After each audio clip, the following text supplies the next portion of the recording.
ذکر کی کثرت. ہمارے مشائخ یہی سبق دیتے ہیں. سب سے پہلے فرماتے ہیں کہ 2 حصوں میں کرو. ایک تو چلتے پھرتے لیٹے بیٹھے اللہ کی طرف دھیان رکھو، اس کو وقوف قلبی کہہ دیتے ہیں. اور ایک فرماتے ہیں کہ صبح اور شام 15 منٹ آدھا گھنٹہ ساری دنیا سے ہٹ کٹ جاؤ اور اللہ تعالی کی یاد میں ڈوب جاؤ. ساری دنیا سے ہٹ کٹ جاؤ اور اللہ تعالی کی یاد میں ڈوب جاؤ. جب انسان یوں مراقبہ کرتا ہے نا صبح و شام، تو دل کی کیفیات دوبارہ تازہ ہو جاتی ہیں. آج کل کے دور میں اس کو سمجھنا بہت آسان ہے. دیکھیں آج کل تو چھوٹے بڑے بہت لوگوں کے پاس سیل فون ہوتا ہے، موبائل فون. اس کی بیٹری ہوتی ہے. اب اگر سارا دن اس پر باتیں کرتے رہیں تو اس کی بیٹری ڈسچارج ہو جاتی ہے. اس کو پھر چارجر سے لگانا ضروری ہوتا ہے. اگر آپ چارجر سے نہیں لگائیں گے تو بیٹری اتنی فلیٹ ہو جائے گی کہ بات ڈسکنیکٹ ہو جائے گی، پھر آن ہی نہیں ہوگا. بالکل اسی طرح ہم سارا دن لوگوں کے ساتھ انٹریکٹ کرتے رہتے ہیں، کام کاروبار، بیوی بچے دوست احباب. ہمارے دل کی کیفیات کی بیٹری ڈاؤن ہوتی رہتی ہے. ہمیں چاہیے صبح و شام اس کو چارجر کے ساتھ لگائیں. یہ جو مراقبہ ہے نا کہ اللہ سے لو لگا کے بیٹھے، حقیقت میں اللہ کی رحمت کے ساتھ اس ہم دل کو کنیکٹ کر دیتے ہیں. ادھر سے برکت آتی ہے، رحمت آتی ہے، اور وہ دل کی بیٹری کو دوبارہ چارج کر دیتی ہے.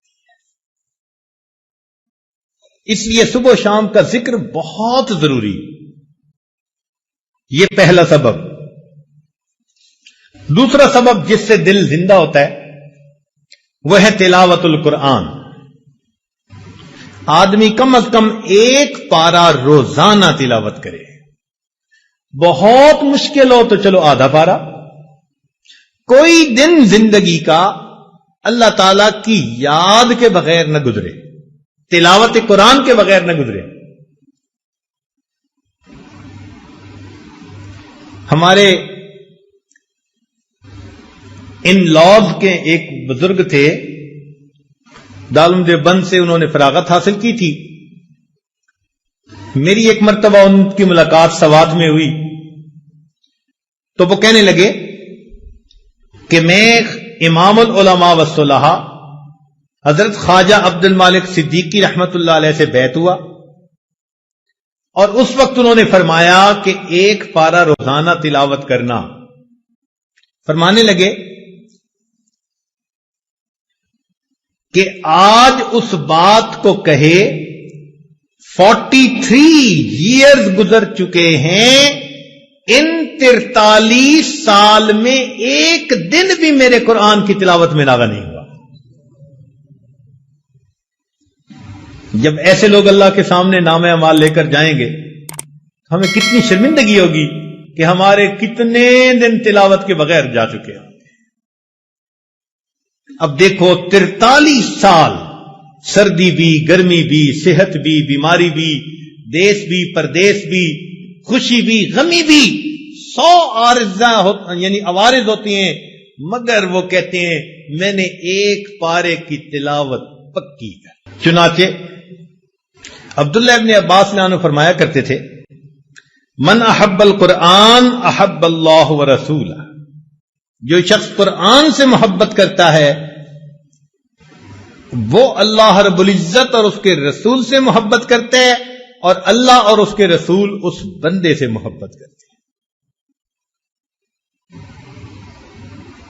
سیدنا عثمان ابن عفان رضی اللہ عنہ ایک عجیب بات فرماتے تھے.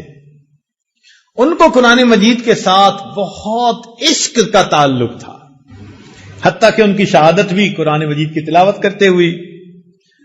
وہ فرماتے تھے لو طہرت قلوبکم ما شبعت من کلام ربکم. اگر تمہارے دل پاک ہو جاتے تو اللہ رب العزت کے قرآن پڑھنے سے تمہارا دل کبھی نہ بھرتا، کبھی تمہارا دل ہی نہ بھرتا۔ یہ جو دلوں کے اندر نجاست ہوتی ہے، گناہوں کی میل ہوتی ہے، اس کی وجہ سے پھر تلاوت کرنا بوجھ نظر آتا ہے۔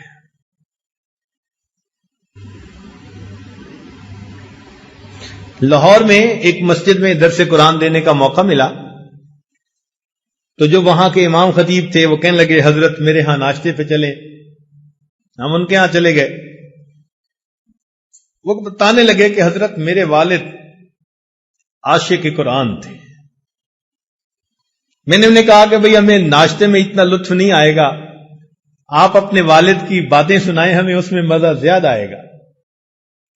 انہوں نے عجیب بات ایک سنائی، کہنے لگے کہ میرے والد صاحب کو کسی نے یہ کہہ دیا کہ اگر آپ ایک قرآن پاک روز تلاوت کریں اور 2 سال آپ کا یہ معمول رہے تو قرآن مجید کا فیض آپ کی آنے والی نسل میں جاری ہو جائے گا۔ کہنے لگے والد صاحب نے عمل کرنا شروع کر دیا، روزانہ ایک قرآن مجید پڑھتے ہیں، روزانہ ایک قرآن مجید۔ اب بتائیں کہ 2 سال کوئی تھوڑا وقفہ تو نہیں نہ ہوتا۔ انہوں نے مستقل 2 سال ایک قرآن مجید روز پڑھا۔ کہنے لگے اس کا نتیجہ یہ ملا کہ میرے والد صاحب کی جتنے بیٹے جتنی بیٹیاں، ان کے آگے جتنے بیٹے جتنی بیٹیاں، کسی کی عمر اگر 7 سال سے زیادہ ہے تو وہ قرآن مجید کا حافظ ہے۔ میرے والد کی نسل سے کوئی بیٹا بیٹی ایسی نہیں، نرینہ یا مادینہ کوئی اولاد ایسی نہیں کہ جو دنیا میں زندہ ہو 7 سال سے اوپر ہو قرآن کے حافظ نہ ہو۔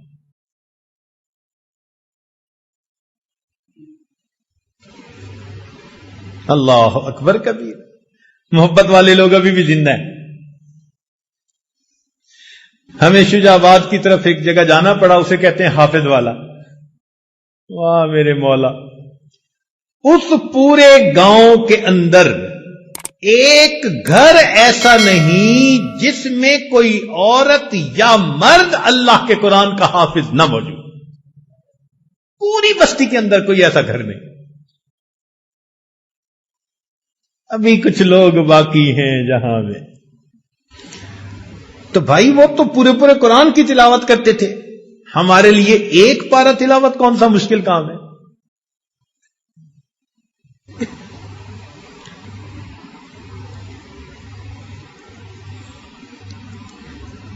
جیسے گرمی کے موسم میں